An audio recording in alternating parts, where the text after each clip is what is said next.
So, it is cold here at the Naked Beach Studio this morning in the jewel of Indiana, Brown County, just outside of Nashville, Indiana.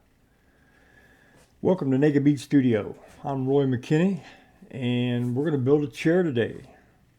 So, for the next 30 minutes or so, I'm going to back out of the way and let this thing happen.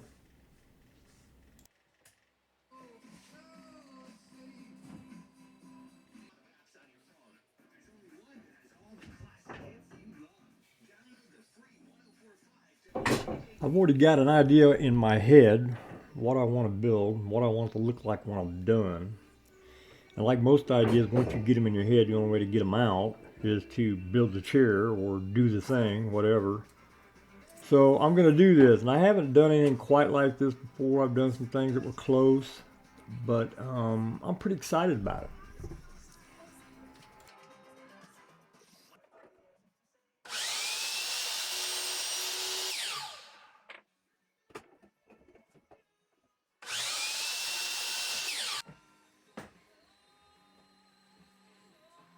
You know, after all these years building chairs, I still don't know exactly what it is, how you classify what it is that I'm doing. On one hand, you go, well, you're building furniture. Okay, it's a functional chair, not one necessarily you may want to sit at every day at the dinner table. Um, it's a piece of art, uh, depending on who's looking at it. So I'm not really sure. I know it's a craft, and I know there's some skills involved. But you can call it woodworking. But I'm just not sure it's furniture making. I don't know. Help me out with that. Tell me what this is called. I still don't even know what style of furniture it is. I certainly don't care that much for the. It's not a log furniture. And to call it a rustic furniture, yeah, you can't snag a cotton rag anywhere on one of my chairs. So there's not that much rustic about it. But I don't know. Interesting.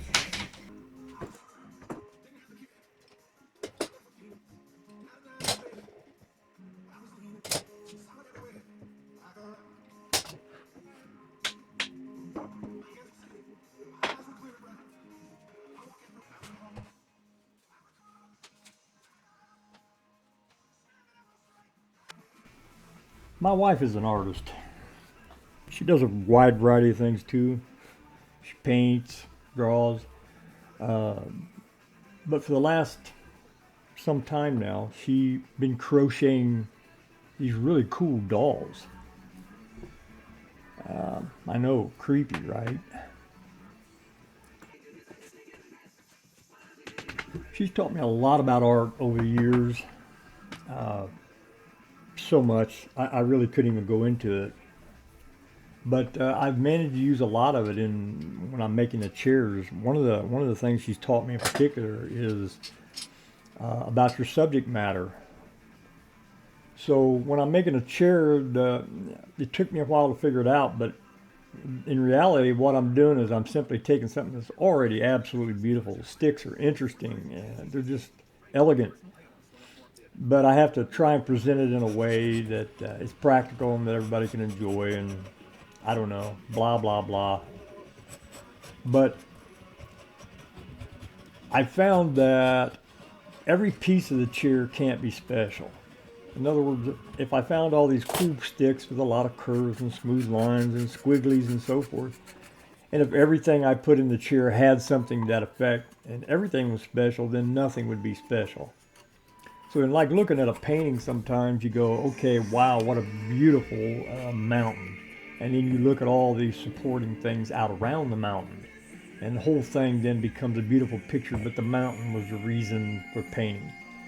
And so I'm doing sort of the same thing in my chairs. I kind of backed up a little bit. I used to, decorate them with beautiful seats and different hides and a lot of leather work and so forth. And I realized that somewhere along the way, I lost the chair. I lost the beauty, the natural beauty of it.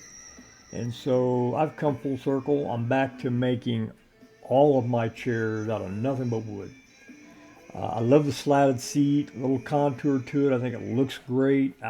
Right at this point, don't see me changing. I like to jump back and forth between woods, whatever I you know, I'm kind of opportunistic. Whatever I can find that I can make slats out of that has character, I like it. So anyway, she's taught me a lot. I really appreciate it. The things she's taught me, and I try and use that understanding of art uh, in every piece I make.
By the way, I want to give a shout out to the godfather of rustic furniture, Daniel Mack.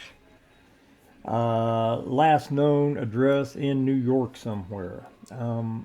He is what started. Daniel Mack wrote a book called Making Rustic Furniture. I want to say back in the 80s, 90s, and I first found the book in Alaska when I was out there waiting for my first granddaughter to be born. And I couldn't wait to get back home after that and get started making a chair. I was just fascinated by it. So anyway, I want to give a shout out to Daniel Mack, I believe of New York, and and kudos for getting me started on something that has been lasting 24, 25 years. Hey, if you're still out there, uh, let me know. Tell me what you think of the stuff that I'm making.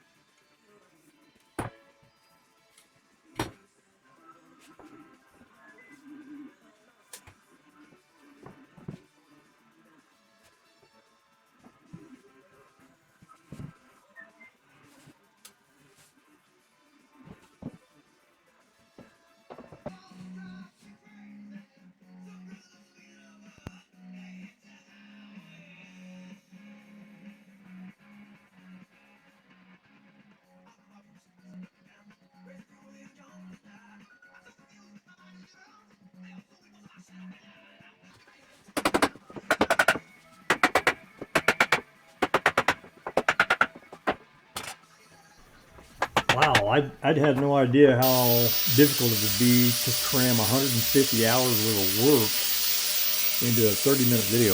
This has been probably the toughest part. Haven't went into a lot of detail on things, measurements, things like that. Anybody that wants to try this, you know, hit me up, email nakedbeach@gmail.com, and you know, ask me whatever questions you want. I'll be happy to tell you what measurements I use. I alter them occasionally, depending on the style of chair, and you know, you can make up your own measurements. I pretty much just basically went off chairs in my own home to get my sizes and structure and so forth, which ones I like, height, depth, and so forth.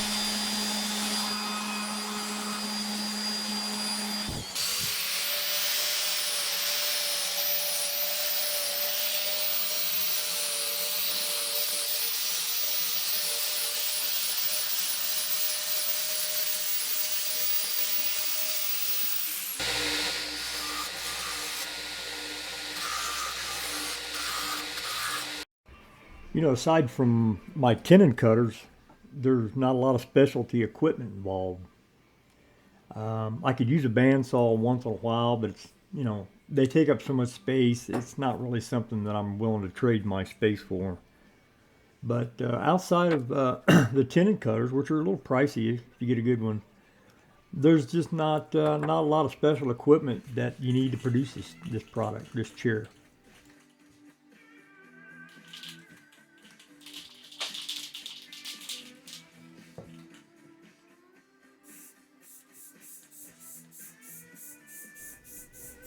I've been wanting to do this paint thing for some time.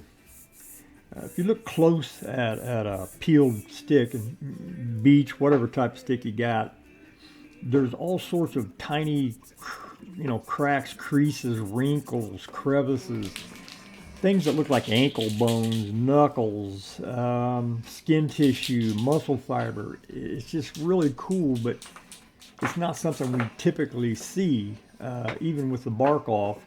And I thought, that paint, a little bit of paint, not a lot. I did the green, and I wanted to do black over that to give it a little shading here, a little shadow.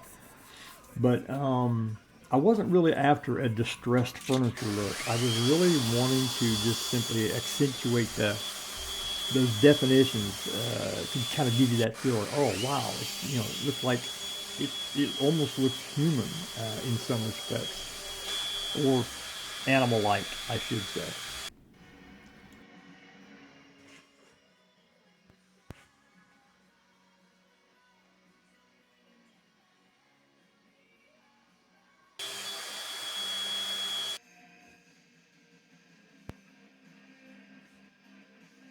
And in case you're wondering, I'm using Titebond 3. It gives me a little bit extra setup time, a little time to make the adjustments I need to, get my clamps on, etc., etc.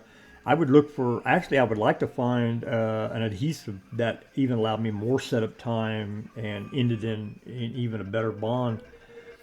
I don't have any problems with any of my joints coming undone, but you get a little panicky sometimes. I'm sure anybody that does woodworking gets a little panicky, afraid their glue's going to set up before they get everything adjusted.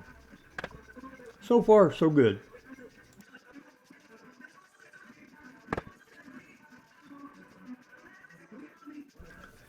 You'll notice in the bottom of one of these legs, a little bore hole, about an inch in diameter, eighth of an inch deep. Uh, that's going to come in handy later. I do all my legs that way. No matter how well you think you may have a leg cut, it still doesn't set flush on the floor. And even though I could use a Japanese cutoff saw and make them perfect, it's easier and I think much better at the end of the day to do a little epoxy pour around the feet, let it soak up into the bottom, and then trim it all back off. Makes a really nice flat chair. If you're sitting on a perfect surface, it will sit dead flat, and makes it, that epoxy will protect the floor from the chair. You don't have to put any glides. So that's just one of the little tricks I picked up over time.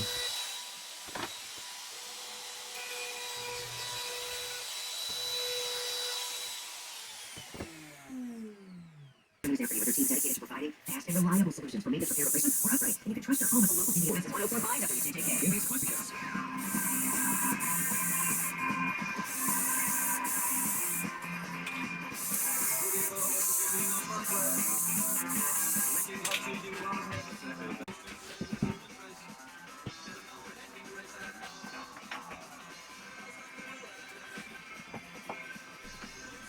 One of the hardest things for me to overcome when I started making this type of furniture was the lack of precision.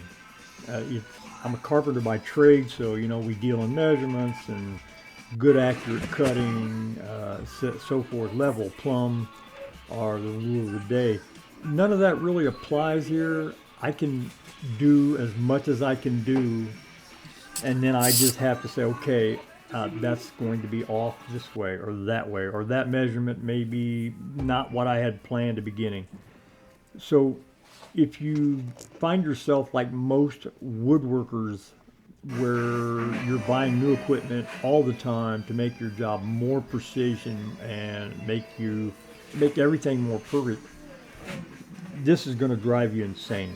On the other hand, if you have that artistic side that you can get into that side of your brain, man, and dump all that other stuff, you can create some really cool stuff.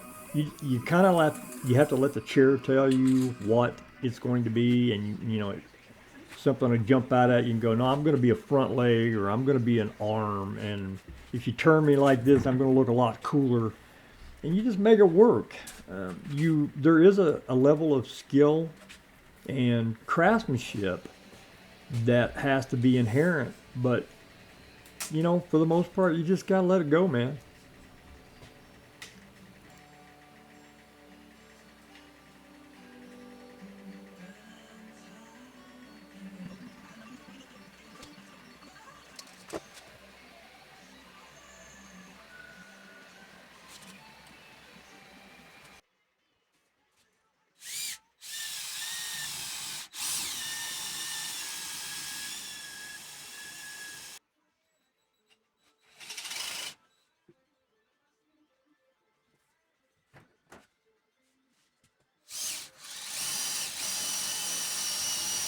If there's one thing I can't stress too much, it's moisture.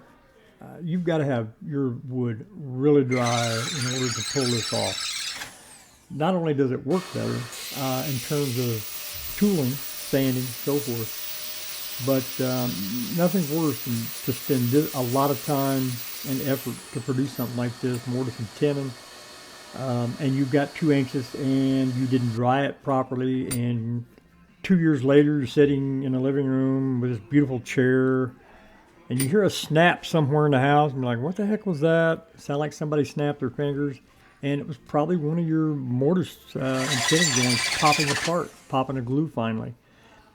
It's just impossible to overstress the need to dry your sticks. A kiln is simple, they're cheap to make, it's a box with a source of safe heat in it, and a little dehumidifier helps take the moisture out of the air, so forth. Get it down to 10%, let it stay in there for a while. Even after I have it out of the kiln, before I actually start to use the sticks, I'll put it back in the kiln for 24 hours.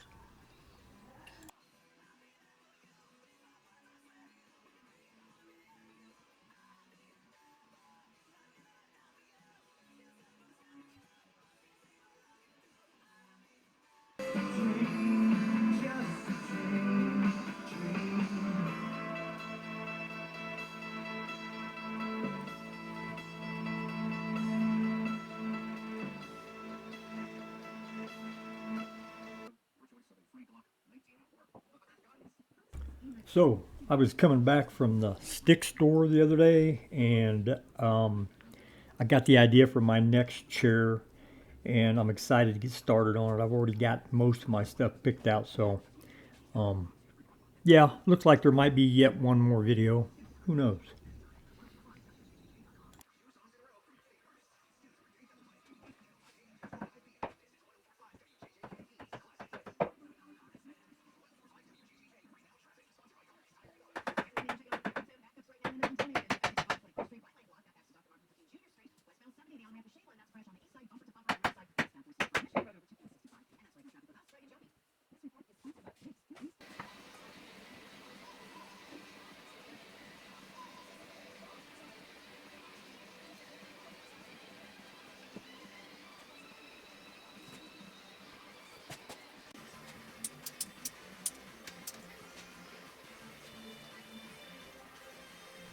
Yeah, it really doesn't matter if you want to put the back frame together and then put the front legs frame together and then connect it all on the sides, or you do the reverse of that. I've done it both ways. Both ways work just fine.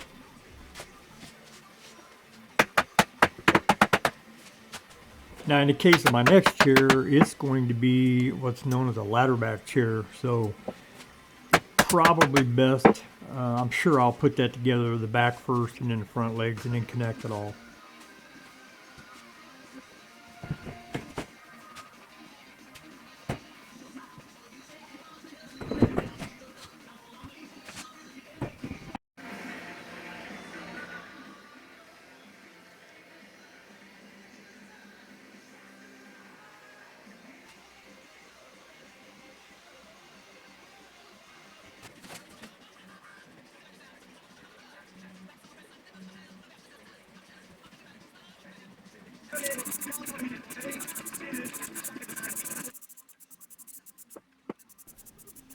My next chair, I hope to donate to a raptor rescue charity of some kind here local. My younger brother was telling me about it. He donated some of his bowls. And I guess you get to see these eagles and different birds that they've rescued. So it sounds like a pretty good charity.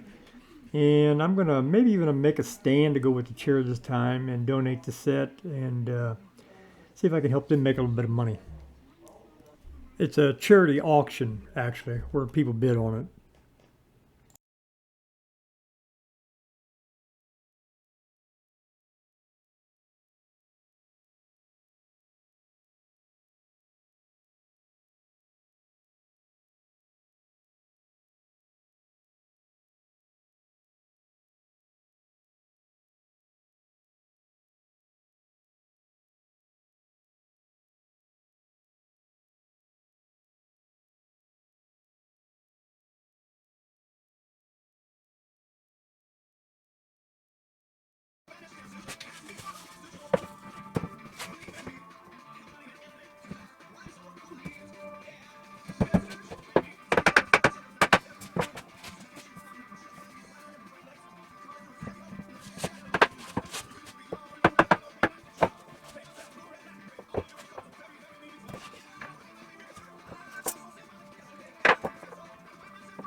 In my next video, I'll let you run over to the stick store with me and kind of go through that process real quick. I mean, it's sort of a no-brainer what you have to do, but there's some little things I might be able to show you to find the interesting stuff. You know, kind of like mushroom hunting or so forth. One of my favorite parts about making this furniture is it gets me out in the woods.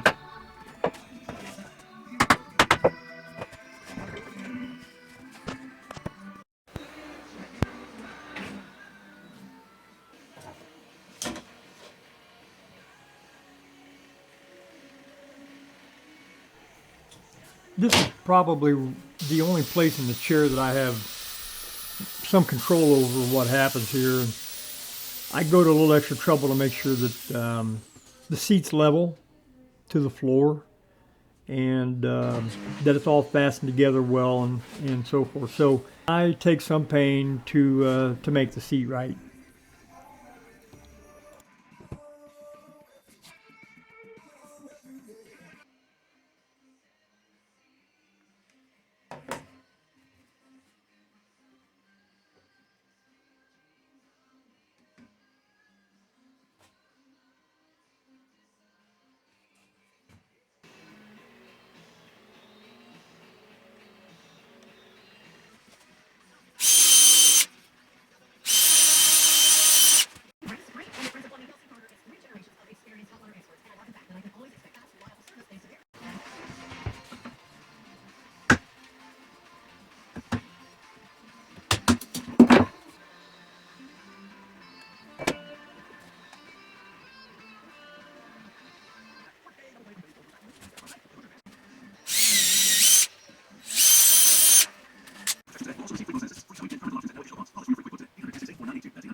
And when whites won't cut it, why use magic eraser sheets? They're thin and flexible erasers, perfect for everyday messes.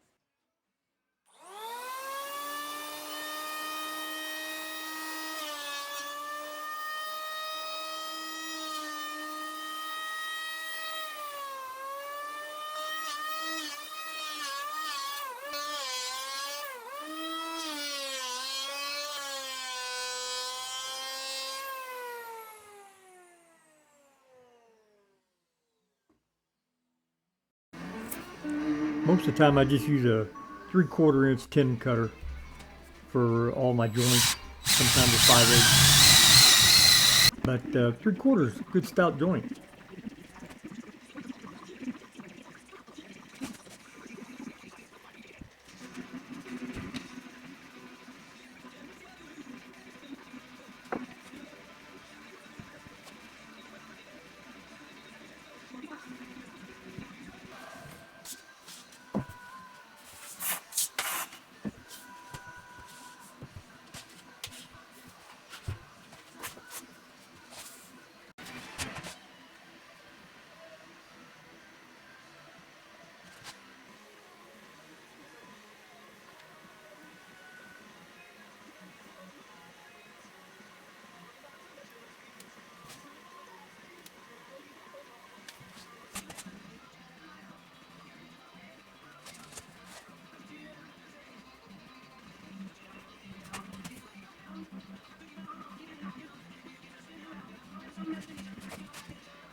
Well, that's about it for this project.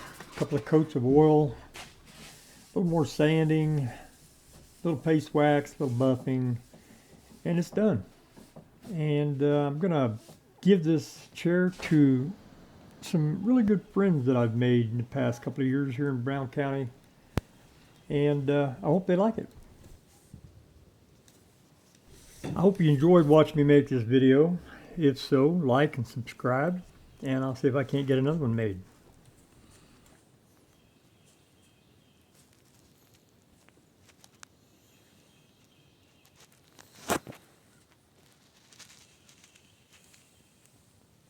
Till next time, be safe and thanks for stopping by.